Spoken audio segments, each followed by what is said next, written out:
ஸ்ரீ ராமகிருஷ்ணர் நரேந்திரரை ஒரு கருவியாக கொண்டு எதிர்காலத்தில் ஒரு புதிய ஆன்மீக யுகத்தை, அதாவது சத்திய யுகத்தை நிறுவுவதற்கு திட்டமிட்டிருந்தார். அதற்காக அவர் நரேந்திரருக்கு அளித்த பயிற்சிகள் மிகவும் தனித்துவமானவை.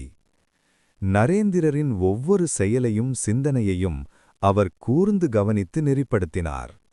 மற்ற சீடர்களுக்கு எளிய ஆன்மீக பயிற்சிகளை கொடுத்த குருதேவர் நரேந்திரருக்கு மட்டும் மிக கடுமையான சோதனைகளையும் தத்துவ விவாதங்களையும் வழங்கினார். நரேந்திரரின் பகுத்தறிவை அவர் ஒருபோதும் முடக்கவில்லை. மாறாக எதையும் ஆராய்ந்து உண்மையை உணரும்படி அவரை ஊக்குவித்தார்.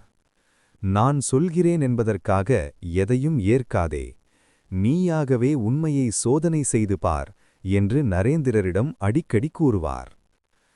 தன்னை சுற்றியுள்ள உலகம் மாயை என்பதை விட அது இறைவனின் வடிவம் என்பதை நரேந்திரர் உணர வேண்டும் என்பதில் குருதேவர் உறுதியாக இருந்தார்.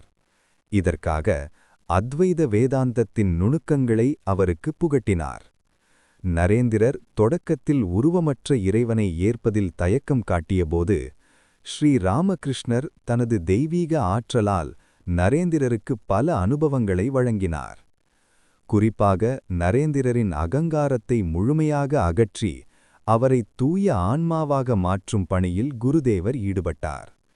நரேந்திரர் மற்றவர்களிடம் காட்டும் இரக்கத்தை விட அவர்களை இறைவனின் அம்சமாகப் பார்த்து சேவை செய்ய வேண்டும் என்ற உயர்வான கருத்தை அவர் விதைத்தார். நரேந்திரரின் சொல்லிலும் செயலிலும் சத்தியம் மட்டுமே இருக்க வேண்டும் என்பதில் அவர் கண்டிப்பு காட்டினார்.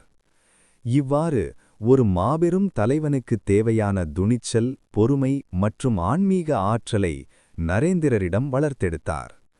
பிற்காலத்தில் உலகம் முழுவதும் வேதாந்த கருத்துக்களை பரப்பி ஒரு புதிய விழிப்புணர்வை ஏற்படுத்த நரேந்திரரை ஒரு கூர்மையான ஆயுதமாக ஸ்ரீ ராமகிருஷ்ணர் இவ்வாறே தயார்படுத்தினார். இந்த தீவிரமான பயிற்சிகளே நரேந்திரரை சுவாமி விவேகானந்தராக மாற்ற அடித்தளமிட்டன.